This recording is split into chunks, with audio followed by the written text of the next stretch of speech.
A psychologist explains how AI and algorithms are changing our lives. By Louis Danny.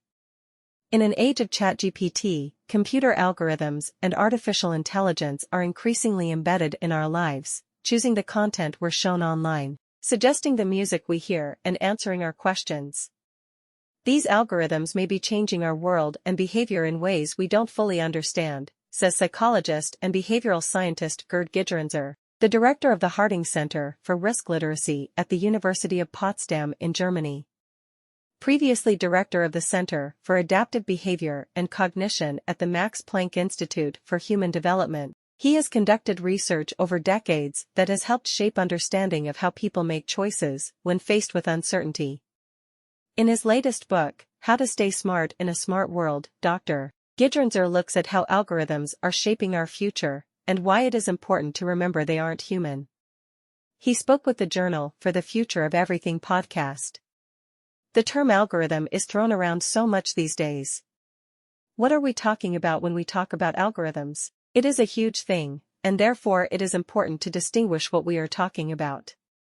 One of the insights in my research at the Max Planck Institute is that if you have a situation that is stable and well-defined, then complex algorithms such as deep neural networks are certainly better than human performance. Examples are the games, chess and Go, which are stable. But if you have a problem that is not stable, for instance, you want to predict a virus, like a coronavirus, then keep your hands off complex algorithms. Dealing with the uncertainty, that is more how the human mind works, to identify the one or two important cues and ignore the rest.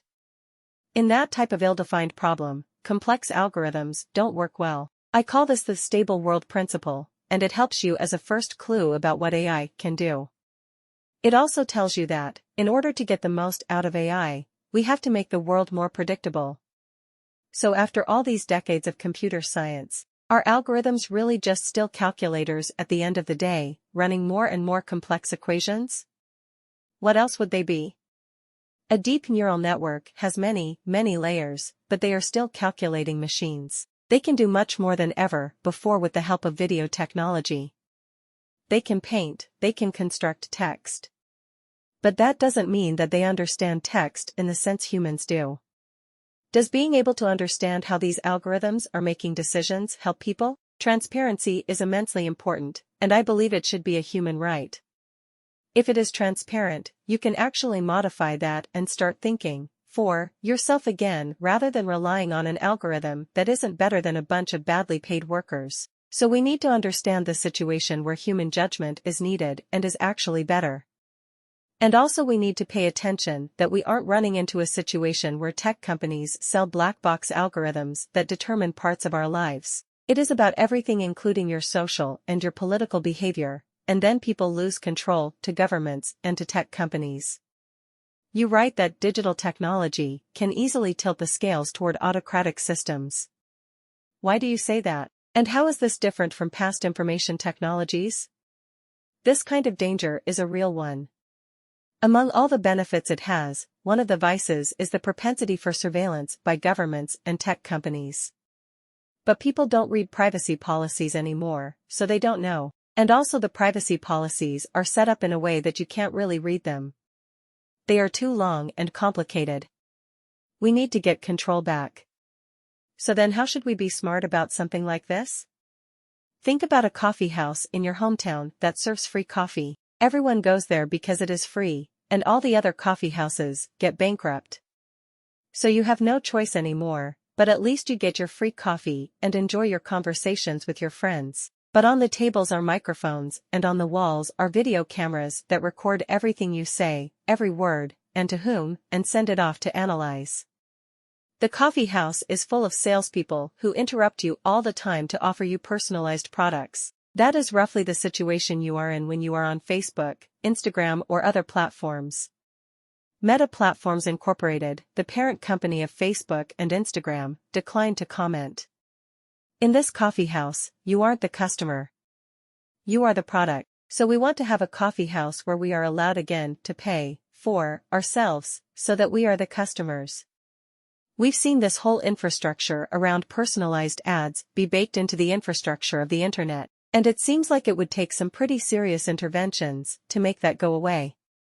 If you're being realistic, where do you think we're going to be headed in the next decade or so with technology and artificial intelligence and surveillance? In general, I have more hope that people realize that it isn't a good idea to give your data and your responsibility for your own decisions to tech companies who use it to make money from advertisers. That can't be our future. We pay everywhere else with our own money, and that is why we are the customers and have the control. There is a true danger that more and more people are sleepwalking into surveillance and just accept everything that is more convenient. But it sounds so hard, when everything is so convenient, to read privacy policies and do research on these algorithms that are affecting my life. How do I push back against that? The most convenient thing isn't to think. And the alternative is start thinking. The most important technology to be aware of is a mechanism that psychologists call intermittent reinforcement. You get a reinforcement, such as a like, but you never know when you will get it. People keep going back to the platform and checking on their likes. That has really changed the mentality and made people dependent. I think it is very important for everyone to understand these mechanisms and how one gets dependent. So you can get the control back if you want. This is a learning channel providing the latest articles of famous newspapers and magazines bilingually, for your better understanding of the world's politics and economy. Please subscribe to our channel and push us to edit more videos for learning. Thank you very much and see you next time.